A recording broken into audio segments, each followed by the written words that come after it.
Assalamualaikum bunda-bunda hebat, kembali lagi bersama saya ya di channel Barok Berkah 5758. Oke, hari ini bunda kita mau sharing-sharing mengenai gimana sih caranya mengalokasikan gaji dengan metode presentasi ya bunda-bunda ya. Jadi kan setiap gajian kan setiap orang kan berbeda-beda ya bunda-bunda. Nah, untuk lebih mudahnya kita bisa kan menggunakan metode presentasi ya bunda-bunda. Ini untuk memudahkan saja. Karena di sini penghasilan setiap orang itu juga berbeda dan kebutuhannya pun juga berbeda-beda. Seperti itu ya bunda-bunda. Nah, kemudian di sini yang pertama, oke bunda, jadi kita lanjut ya. Yang pertama di sini saya akan mengalokasikan yaitu untuk bunda-bunda dengan pendapatan atau gaji di bawah dan setara dengan UMR ya bunda-bunda ya. Jadi gaji di bawah dan setara dengan UMR. Nah, gimana pengalokasiannya untuk gaji yang di bawah dan setara UMR ini? Nah, di sini pertama, jadi kita akan menggunakan 80% dari gaji UMR ini untuk digunakan sebagai biaya hidup. Nah, ini disesuaikan dengan UMR tempat bunda masing-masing ya. Kita hitung UMR ini misalnya bunda berapa, habis itu kita hitung 80%-nya. Nah, 80% itulah yang digunakan untuk memenuhi kebutuhan biaya hidup bunda dan keluarga sehari-harinya. Seperti itu ya bunda-bunda. Nah, kemudian tinggal 20%nya lagi ini kita gunakan untuk apa? Nah, 20%-nya ini kita gunakan untuk saving atau tabungan ya. Nah, tabungan ini bisa macam-macam ya bunda bisa menggunakannya misalnya untuk kalau ada yang di sekolah bisa tabungan di sekolah karena untuk biaya pendidikan ya. Kemudian kalau misalnya bunda bisa tabungin ke bank, atau mungkin bisa nabung emas, atau mungkin ya macam-macam lah bunda ya. Intinya ini untuk tabungan. Jadi setiap gaji sebisa mungkin kita harus menyisikannya itu untuk tabungan ya bunda-bunda, karena itu untuk kebutuhannya kita sendiri.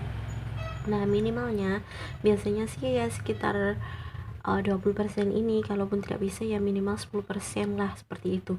Jadi diusahakan setiap gajian itu mesti ada tabungannya, jadi mesti ada anggaran untuk tabungannya ya bunda-bunda.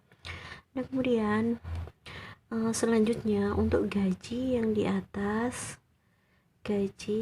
atas UMR.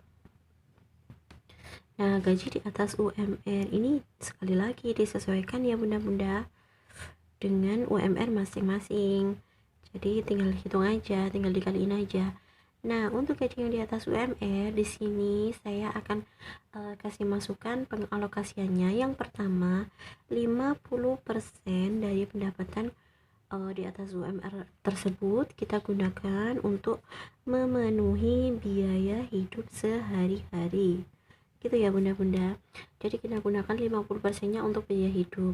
Nah, kemudian yang 30%-nya kita gunakan untuk hiburan.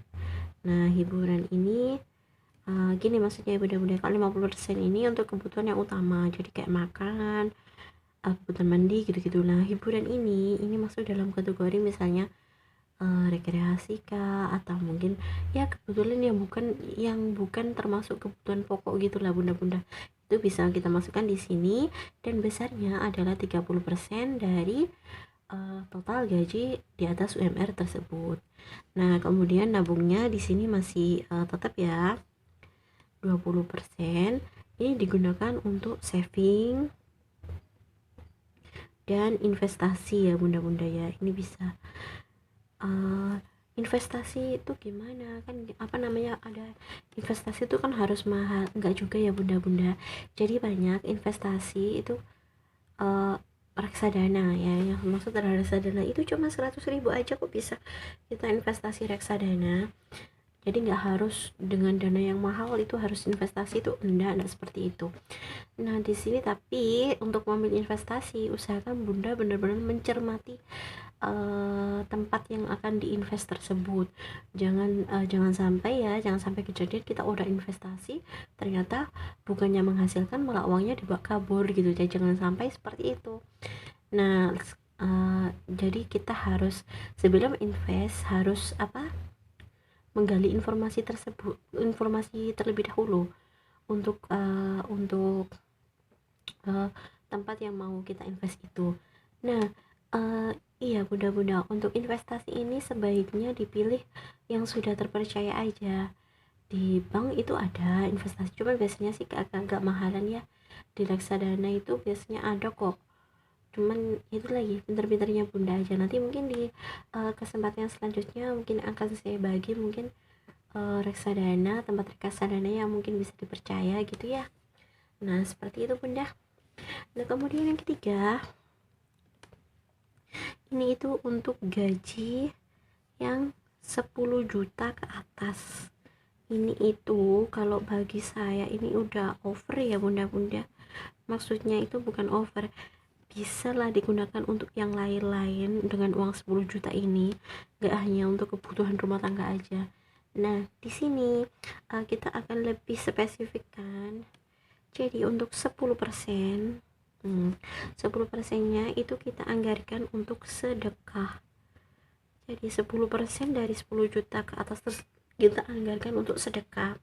Sedekah ini penting ya bunda-bunda, karena ini merupakan bentuk rasa syukur kita kepada Allah. Dan kalau saya pribadi itu dengan sedekah itu jadi kayak merasa kayak berkah gitu aja.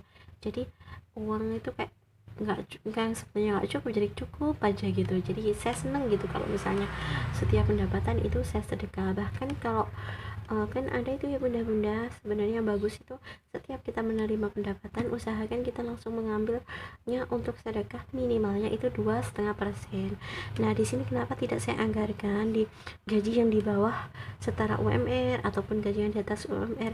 Nah ini bisa bunda ambil aja dari biaya hidupnya, ataukah dari sini kalau misalnya di sini di atas UMR bisa dari hiburannya. Jadi minimal 2,5% ya bunda-bunda. Nah, kemudian selanjutnya adalah 20%. 20%-nya ini kita gunakan untuk tabungan dan investasi.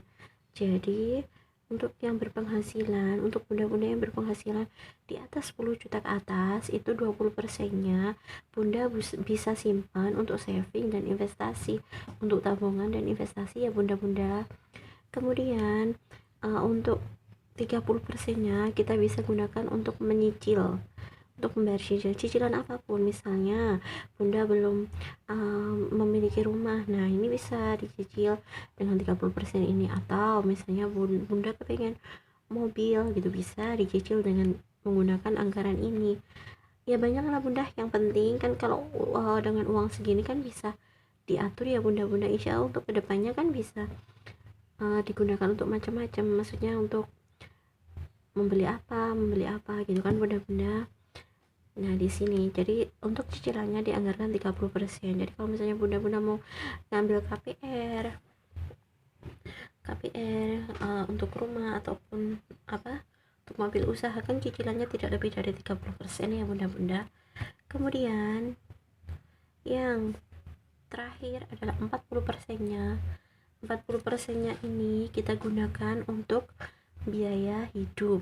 Nah biaya hidup ini udah cukup loh ya bunda. 40% dari 10 juta sekitaran 4 juta ya, cukup lah buat sebulan ya bunda-bunda ya. Nah jadi ini sharing saya mengenai alokasi gaji dengan metode presentasi ya bunda-bunda. Nanti silakan bunda hitung-hitung sendiri, dengan sesuaikan sendiri dengan penghasilan bunda-bundanya, dan silakan diterapkan. Kalau misalnya ini sesuai untuk bunda-bunda, silakan bisa ditiru. Jadi segitu ya bunda-bunda, terima kasih karena sudah menonton video saya. Semoga video ini bermanfaat bagi bunda-bunda semua. Semangat selalu ya bunda-bunda untuk mengatur anggarannya. Jangan lupa untuk selalu berbagi, karena dengan berbagi itu sebenarnya akan membawa keberkahan rezeki untuk kita pribadi ya bunda-bunda. Jadi seperti itu bunda-bunda. Terima kasih, saya akhiri video ini. Wassalamualaikum warahmatullahi wabarakatuh. Semangat, salam sukses.